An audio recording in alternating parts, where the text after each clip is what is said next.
Kemudian saya membawa cuma sebuah handphone, video call dengan kakak yang ada di luar kota.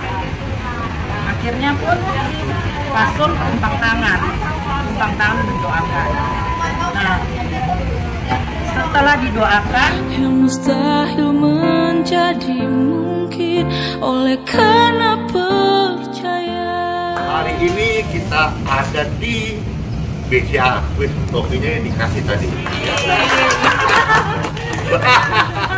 Ambil lagi.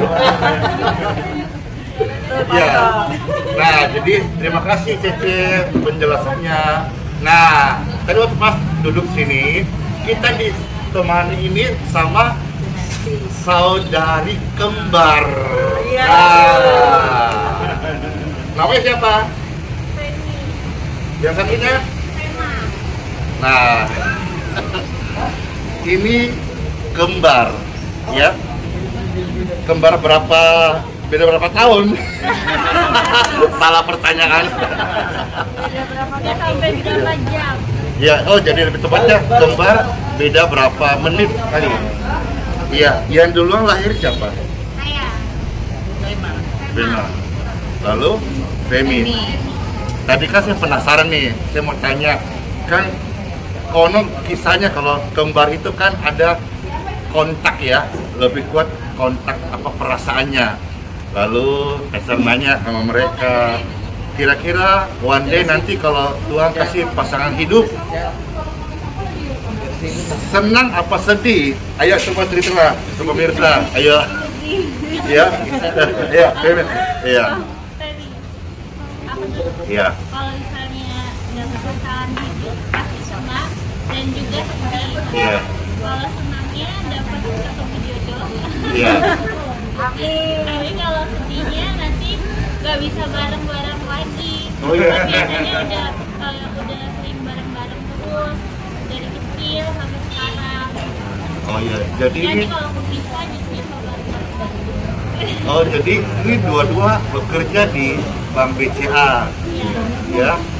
Lalu saya dengar begini, ketika nanti mereka menikah pasti ada satu yang merasa apa ya? Bisa sedih, bisa kehilangan. Tapi ada nggak perasaan cemburu? Ayo, cemburu. Maksudnya dia kok sudah ada jodohnya, saya belum. Ayo, jujur, ada ya? Iya, dia kok udah laku, saya belum. Tapi tadi saya punya statement ya, tidak mustahil loh. Karena selalu saya ucapkan hal positif, tidak mustahil loh. Satu hari dipertemukan calon suaminya ternyata kembar juga. Lalu jatuh hati kepada pasangan kembar juga. Itu gimana kira-kira? Senang nggak kalau kayak gitu? Oh. Tapi gimana kalau pas pasangan kembar ternyata satu nggak suka? Ayo. Jadi percayanya itu diputus dua-dua atau satu aja sambung, satu udah tolak.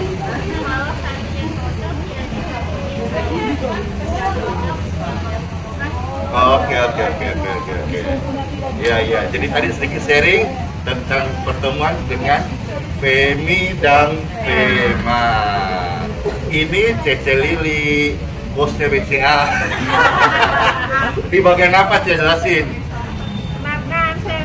Di bagian pengembangan bisnis. Ayo kredit di BCA udah sedang mulai. Ini sudah endorse. Nah, ini Cece Nengsi di bagian apa nih? saya juga di kerja kredit. Jadi kalau Bapak Ibu yang membutuhkan modal kerja, membutuhkan untuk kredit kepemilikan rumah, mobil, Bapak Ibu bisa hubungi BCA Balikpapan ya. Dengan Cinengsi. Dengan Cinengsi atau Cilili. Ya. Saya tadi dengar tadi ada satu kata istilah modal kerja. Saya mau tanya, ada nggak dikasih modal pelayanan? Iya. Saya kan tidak kerja, saya melayani. Ayo BCA nih, atau mungkin pemimpin BCA di mana nonton ini, ada nggak sekali buat satu program modal pelayanan untuk pastor, ustadz, kiai, weh.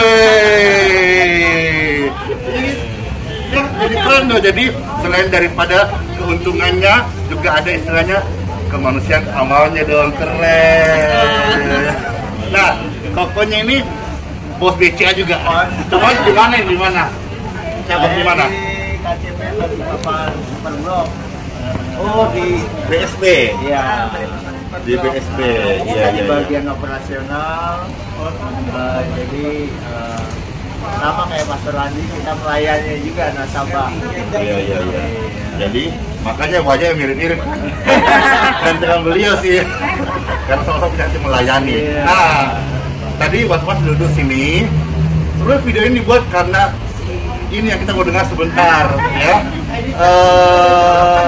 Rupanya Cecily ini pernah ketemu, pernah ketemu di gereja Betani. Dan ternyata ada kesaksiannya. Coba cerita, dekat kamera, ya. Ya. Shalom Bapak Ibu semua. Kira-kira 2 bulan yang lalu Pastor Andi berkunjung ke gereja kami, Betani, dan pada saat itu kami mengikuti ibadah raya kedua di Living Plaza. Nah itu Pastor Andi datang. Pas depan itu juga saya punya kakak saya ini berada di luar kota, dan dia memiliki kerinduan sekali untuk didoakan sama Pastor Andi. Pada waktu itu dia memang sudah menginformasikan ke saya. Dia melihat banyak sekali jemaat-jemaat yang didoakan sama Pastor Andi itu mengalami kesembuhan. Dan pada saat itu kakak saya ini pun menginformasikan ke saya kepingin loh ke Balikpapan, saya pengen ketemu sekali dengan Pastor Andi, karena saya kan sedang sakit. Pada waktu itu kakak saya itu mengalami sakit diabetes yang cukup tinggi, di atas 500, sehingga dia kakinya itu luka, Pastor. Luka di sini besar sekali, dan itu sangat dalam lukanya. Nah terus kakak saya ini pun sudah berobat ke dokter. Setelah berobat memang kakinya sembuh, tapi telapak kakinya ini seperti menjarum di setiap jari jemarinya. Nah setiap beberapa hari sekali saya bantu doain. Kita memang jauh, tapi saya bantu doain via video call. Nah, cuman karena kakak saya ini dia punya kerinduan sekali untuk minta doa kesembuhan dari Pastor Andi. Akhirnya saya pun pas event saya ketemu dengan Pastor Andi waktu itu, memang waktu di Living Plaza. Di Living Plaza, Pastor. Itu pun waktu itu Pastor kan cuman sebentar aja datang. Waktu itu Pastor bersama istri datang.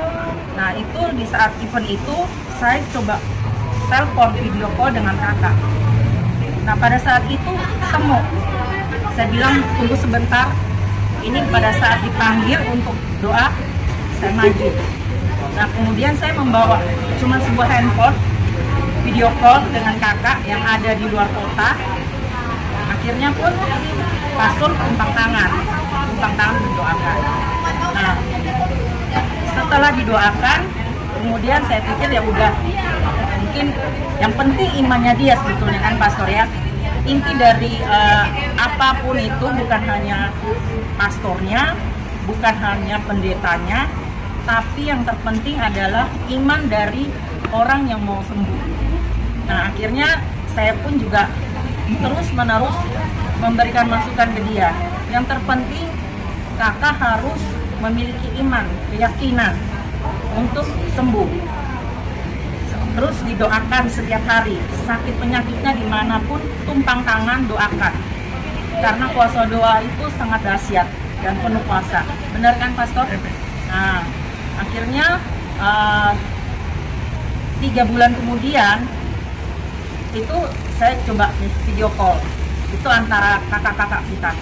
Terus terang saya ini banyak saudara Pastor. Saya bersaudara 9. dan saya anak ke-9. Nah, pada waktu itu kita lagi video call antara kakak-kakak, terus saya sempat tanya, gimana kondisi kesehatanmu, kakimu seperti apa? Oh, sudah enakan. Semenjak didoakan pastor, kamu doakan, terus tiap hari juga saya doa, akhirnya kaki saya ini juga sudah mulai sembuh. Nah, jadi saya bilang, ya puji Tuhan, tapi tetap kamu harus doa, bawa dalam doa, karena apapun kekurangan kita, apapun yang kita alami, meskipun kesusahan, sakit penyakit, atau kesusahan dalam rumah tangga atau keluarga, kita harus bawa dalam doa, karena hanya Tuhan aja yang bisa mengubah segala sesuatu yang tidak mungkin menjadi mungkin. Amin. Makanya pas event ini saya ketemu dengan Pastor Andi, ya saya menceritakan tentang Pastor Andi. Nah, saya terberkati, maka saya siarkan ini. Bapak Ibu sekalian, terberkati kan? Saya Nancy, terima kasih banyak kesaksiannya. Dan Bapak Ibu harus dengar baik-baik, bukan doa Pastor Andi, tetapi lebih tepatnya doa orang yang percaya dalam nama Tuhan Yesus, itu yang memberi pemulihan, keselamatan, pengampunan, kelepasan, dan kesembuhannya. Sebagai orang yang percaya, kita sadar betul, sekalipun di sini dikelilingi oleh orang-orang hebat di BCA, tapi kita semua manusia biasa. Kita percaya ada Tuhan yang menciptakan manusia. Kalau misalnya kita punya gadgetnya rusak, ya dibawa ke pabriknya atau ke tokonya, di servis, nanti garansinya keluar.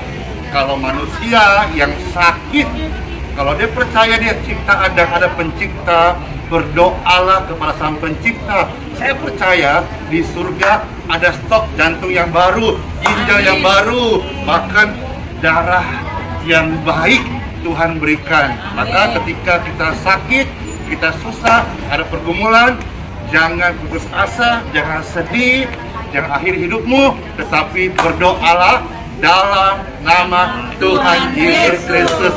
Amin. Mustahil menjadi mungkin oleh karena percaya.